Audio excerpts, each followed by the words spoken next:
شیخ حسینہ واجد کا جمہوریت سے آمریت کا سفر،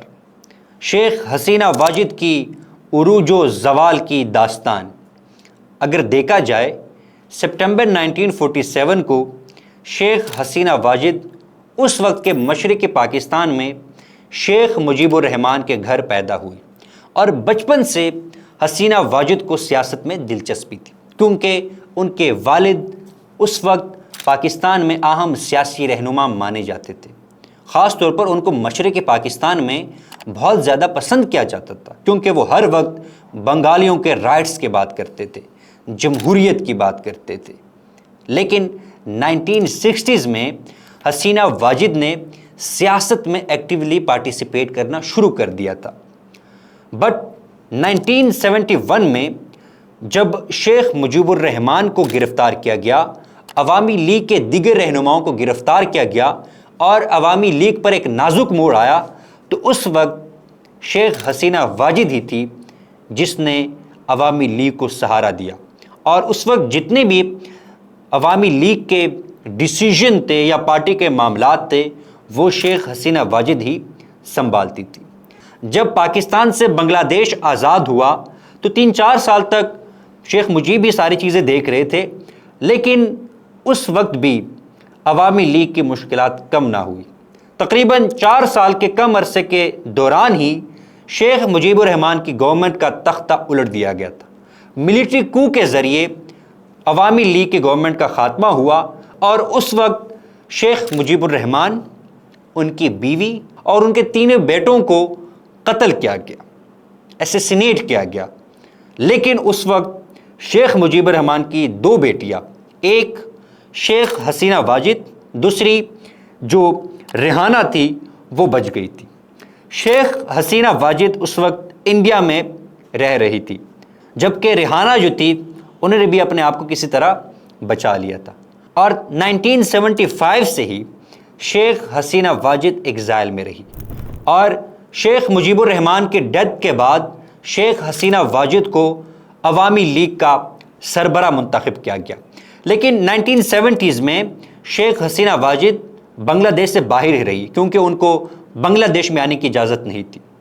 لیکن 1981 میں شیخ حسینہ واجد دوبارہ بنگلہ دیش آتی ہے،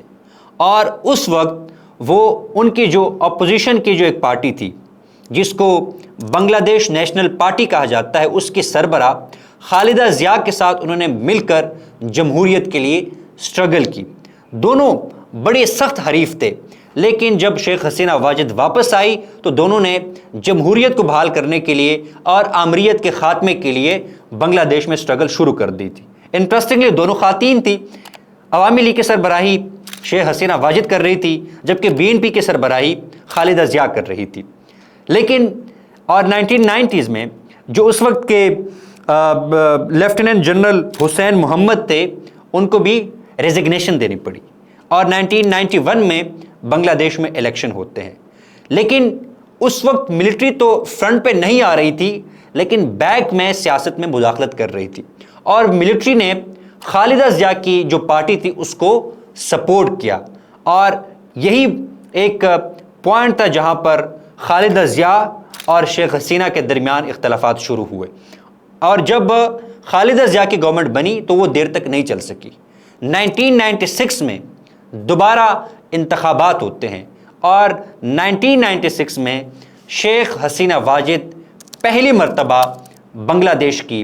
وزیر اعظم بنتی ہے، اور شیخ حسینہ واجد کا جو دور حکومت ہے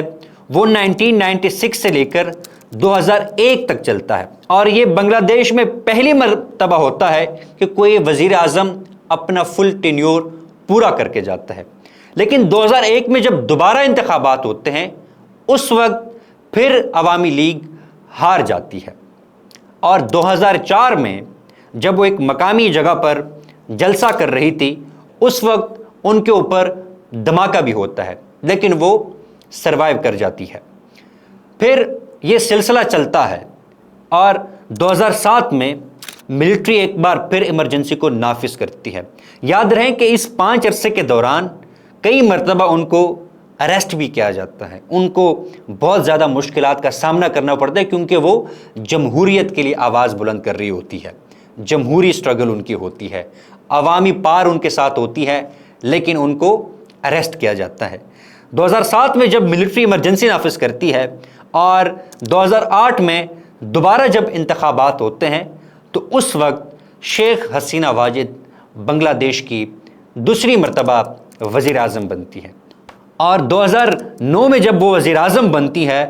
اور یہ وہ وقت ہوتا ہے جب شیخ حسینہ واجد کی سوچ جمہوریت سے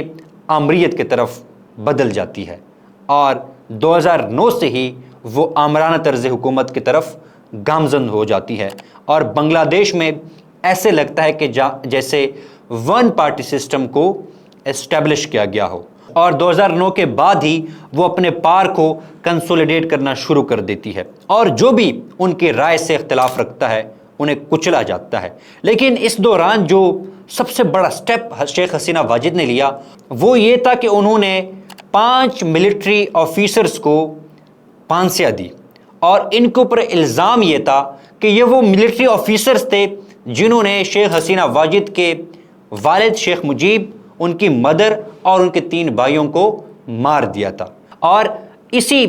جو سیکنڈ ٹرم ہوتی ہے، اسی سیکنڈ ٹرم میں شیخ حسینہ واجد ٹریبیونلز کو اسٹیبلش کرتی ہے، اور ان ٹریبیونلز کا کام یہ ہوتا ہے کہ ان تمام وار کرمنلز کو پروزیکیوٹ کرے جنہوں نے 1971 میں جنگ کی مخالفت کی تھی، جنہوں نے 1971 میں آزادی کی مخالفت کی تھی، اور بے تحاشا لوگوں کو اس میں پروزیکیوٹ کیا جاتا ہے، سزائیں سنائی جاتی ہے، مارا جاتا ہے۔ اور یہ بھی میں بتاتا چلوں کہ ٹریبیونلز نے زیادہ تر اپوزیشن کے رہنماؤں کو پروزیکیوٹ کیا، یعنی اپنے سیاسی مقاصد کو حاصل کرنے کے لیے، اپنی انا کو تسکین پہنچانے کے لیے، اپنے پار کو کنسولیڈیٹ کرنے کے لیے شیخ حسینہ واجد نے اپوزیشن کے رہنماؤں کو سزائیں بھی دی، ان کو سپریس کیا۔ اور جب ہم آگے چلتے ہیں تو 2013 میں شیخ حسینہ واجد جماعت اسلامی کے اوپر پابندی لگاتی ہے، اور جماعت اسلامی الیکشن سے بائیکاٹ کر لیتی ہے۔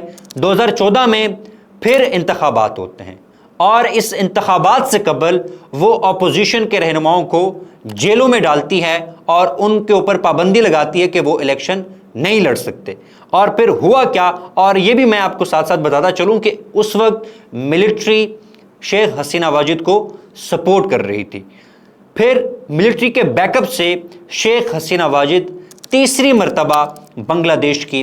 وزیر اعظم بنتی ہے، اور پھر یہ رول چلتا رہتا ہے، لوگوں کے حقوق کو پامال کیا جاتا ہے، اپنے من پسند لوگوں کو نوازا جاتا ہے۔ لیکن یہ ایک ہمیں بات ماننی چاہیے کہ حسینہ واجد نے بنگلہ دیش کی اکانومی کو کچھ حد تک ٹھیک کیا، اکنامک ریفارمز لے کر آئے، جس کی وجہ سے بنگلہ دیش کی معیشت کافی بہتر ہوئی، لیکن جو جمہوری رائٹس تھے، جو آئینی رائٹس تھے لوگوں کے، وہ پامال کیے گئے، لوگوں کو ان سے محروم رکھا گیا۔ اور جب 2019 میں دوبارہ انتخابات ہوتے ہیں تب وہ 4th ٹرم کے لیے بنگلہ دیش کی وزیر اعظم بنتی ہے، اور یہی جو پچھلی پالیسیز ہم نے ڈسکس کی انہی پالیسیز کو وہ پرسو کرتی کنٹینیو کرتی ہے۔ لیکن 2024 میں جب انتخابات ہوتے ہیں تو 2024 میں انتخابات سے قبل تقریباً 20,000 اپوزیشن کے رہنماؤں کو اور سیاسی کارکنوں کو گرفتار کیا گیا، جس کا بنیادی مقصد یہ تھا کہ یہ لوگ الیکشن میں